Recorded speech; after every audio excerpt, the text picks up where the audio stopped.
Debbie C, who saw everything unfold now. She's on the phone with me. Debbie, what did you say?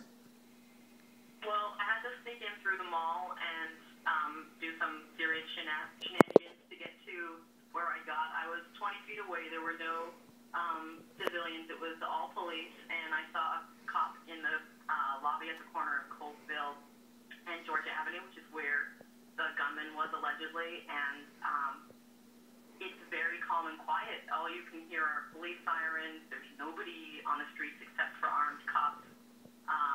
It looked like there were some SWAT team members around, and I mean, I think the thing of particular interest are all of the people in Silver Spring, where they are stuck. They're literally trapped in the restaurants because Discovery is very close to the downtown area where there's restaurants and businesses, and people are literally told they cannot leave.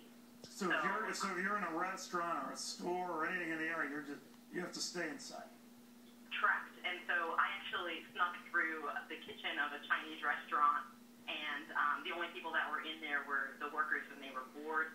Then I walked out, and the cops tried to get me to go into Macaroni Grill, and I ended up going into another restaurant, and there were people there bored. Nobody was eating. There was nobody in the kitchen. The workers were bored. There was just I think people were just tired, and they were waiting. The news was showing. I don't think anybody there felt like they were in danger, but also nobody knew what was going on. But this building, I'm sorry for asking this guy, I don't really know. This Discovery Communications building, it's just for Discovery Communications. 1,900, I'm told, work there. That's a lot of people.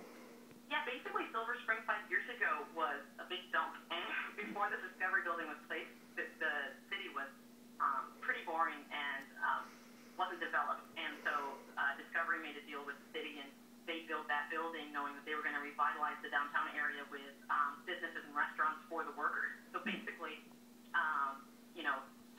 this downtown area was built for Discovery, and Discovery generated a lot of revenue and support for Silver Spring, the city, and a lot of people were affected by it, and a lot of people that were trapped in the restaurants were bored, but I actually, on my lunch break at 1, was walking around, and I have workers, friends who work at Discovery, and I saw their Twitter feed saying, I'm scared for my friends, I don't know where they are, there's children inside, and through Twitter I was able to push out a lot of information to people who were working and people who are nearby, and to my own coworkers who are 2 blocks away. And we can see in my building, the Discovery building, from the 10th floor of our office building, and basically it's sheer pandemonium on the streets. The streets are clogged with cars because the intersection where the Discovery Channel is right in front of the metro. There's 2 major arteries leading out of D.C. We're on the border, literally a block away from D.C.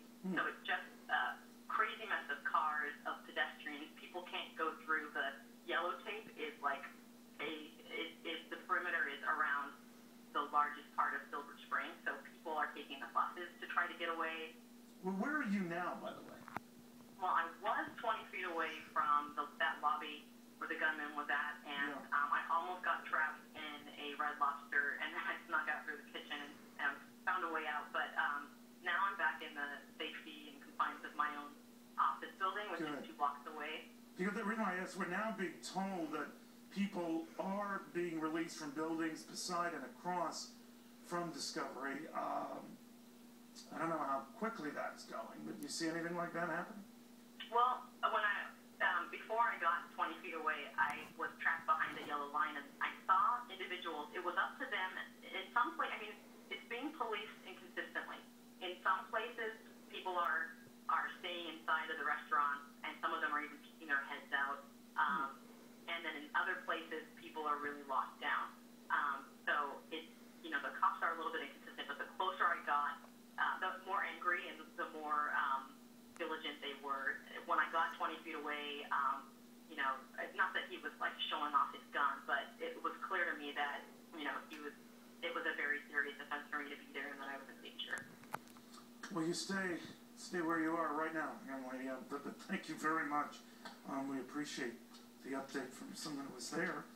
Hopefully, stay safe. I tell you, people get their news on regular and traditional print and TV media, but from what I was pushing out, I've already gained 100 followers in the last half hour because word was spreading that I was putting out information information faster than the local news. And the local news actually didn't get as close to where I was. They're about a block and a half reporting with the Discovery building in the background. And I mean, I really shouldn't have been there, but I wanted to see how far I could get and get good pictures. And all my pictures are on my Twitter feed. Wow. So people are saying that Twitter is really a lifesaver to those who are local and to those who are traveling through Silver Spring to avoid the area, to get out as fast as they can, because at some point the cops locked down, and if they had seen my feed or other people's feed, they would have known to get out of there as fast as they could. Well, I'll tell you, people should talk to you, because you're pretty good. I'd be like Barney Fife in a situation like that, but God bless you. All right, you stay safe, and thank you very much for the update. All right, here's what we got for you before we get to